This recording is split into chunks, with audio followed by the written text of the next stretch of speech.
Hello guys, welcome back to my channel. কেমন আছে সবাই? আশা করি সবাই অনেক ভালো আছে, আমিও ভালো আছি। আর আজকে আমার গলা শুনে বুঝতেই পারছো যে আমার খুব ঠান্ডা লেগেছে। তো ব্লগ অনেকদিন দেওয়া হয়নি, আজকে আবার নিয়ে আসলাম।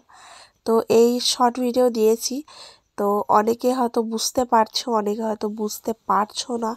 তাদের জন্য ক্লিয়ার করার জন্য আবার একটা ছোট উম, আহ, ছোট সাইজেরই একটা ব্লগ নিয়ে এসেছি। তো অনেকে ভাবছো কোথায় যাচ্ছে এরা, তাই তো? আবার অনেকে ভাবছো যে কি করছে, কি এগুলো। তো ভিউজ এসছে, তো সেই জন্য আমি ভাবলাম যে একটু লং তুলে দেখায়। আমি ভেবেছিলাম এর থেকেও মানে প্রথম থেকেই তুলবো ভাবিনি, তাহলে প্রথম থেকে তুললে আরও ইয়ে হতো। এই যে দেখো সবাই হাত তুলছে। আসলে এখানে ব্যাপারটা হচ্ছে কি, পরিক্রম যাচ্ছে। সবাই জানো আমার বাড়ি মায়াপুরে, তো সেই কারণে আমার বাড়ির সামনে দিয়েই পরিক্রম যাচ্ছে। আর পরিক্রম মানে কি বলো তো? পরিক্রম শব্দের অর্থ যদি বলা হয় তাহলে পরিক্রম মানে হচ্ছে পরিদর্শন, বা হচ্ছে কোনো কিছু পরিদর্শন করা। এই যে দেখো সবাই বসে আছে এখানে, যারা হাঁটতে পারছে না তারা এখানে রেস্ট নিচ্ছে। দেখো কতজন রেস্ট নিচ্ছে, দেখেছো? অনেক মানে অবিবাহিত মেয়েরাও আছে, বিবাহিত মেয়েরাও আছে, অনেকে বাচ্চা কোলে নিয়েও যাচ্ছে পরিদর্শনে।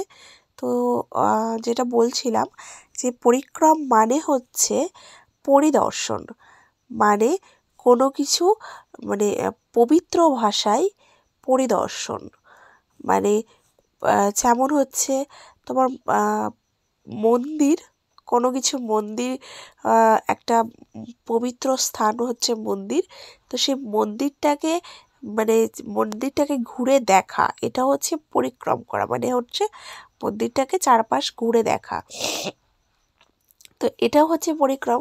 তো এটা আমাদের এই দোলযাত্রার আগে অনেক দেশ বিদেশ থেকে, অনেক জায়গা থেকে মায়াপুর ইস্কন মন্দির ঘুরতে আসে। তো আমাদের মায়াপুরে তো শুধু ইস্কন মন্দির একটাই যে মন্দির আছে তাও নয়, এখানে হচ্ছে জানো তোমরা আমাদের নবদ্বীপ মায়াপুর হচ্ছে নিমাইয়ের জন্মস্থান। তো এখানে হচ্ছে নিমাইয়ের পিসির বাড়ি, মাসির বাড়ি, আরও অনেক মন্দির আছে। তো পরিক্রম মানে হচ্ছে ওই মায়াপুর ইস্কন মন্দির থেকে। দেখো সবাই কত সুন্দর নেচে নেচে যাচ্ছে। এই যে দেখো বাচ্চারাও যাচ্ছে, কত অবিবাহিত মেয়েরাও যাচ্ছে এখানে। হরে কৃষ্ণ বলতে অনেকে লজ্জা বোধ করে, কিন্তু আমরা গর্ববোধ করি যে আমরা কৃষ্ণ নামে পাগল। আর আমরা শ্রীকৃষ্ণের যেখানে জন্মস্থান, মানে নিমাই, কলিযুগে নিমাই হয়ে যে শ্রীকৃষ্ণ জন্ম নিয়েছিল, তো সেই নিমাইয়ের জন্মস্থানের পাশে আমার বাড়ি। এটা ভেবে আমি সত্যিই গর্ববোধ করি। তো যাই হোক, তো এরা যাচ্ছে মন্দির পরিদর্শন করতে। অনেক জায়গা থেকে সবাই যখন বেড়াতে আসে স্কনে, তো এই টাইমটা কি হয়, সবাই এইরকম দল বেঁধে হরিনামের দল নিয়ে সবাই হচ্ছে মন্দির পরিদর্শনে যায়।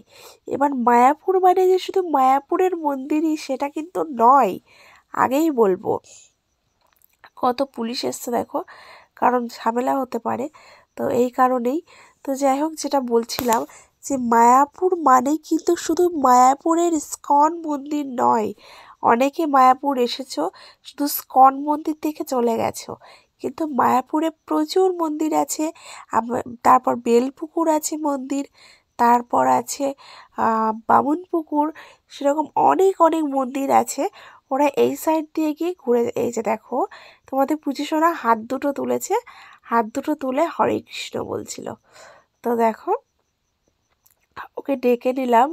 তো যাই হোক, তো তোমাদের কেমন লাগলো অবশ্যই জানাবে আমাকে। তো আমি আবারও বলছি হরে কৃষ্ণ।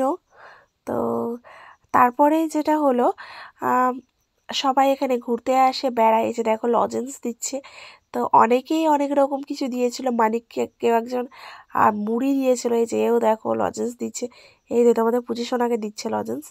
আমার ওই দিকটা যদিও তোলা হয়নি, এই যে আরেকটা লজেন্স আমাদের এখানে আরেকটা পুচকি ছিল, তাকে দিচ্ছে, এই যে দেখো দিচ্ছে। সো ওকে গাইজ, ভিডিওটি এখানেই শেষ করলাম। সবাই ভালো থেকো। এই যে দেখো তোমাদের পুচি সোনা দেখাচ্ছে, ওকে লজেন্স দিয়েছে। Okay bye.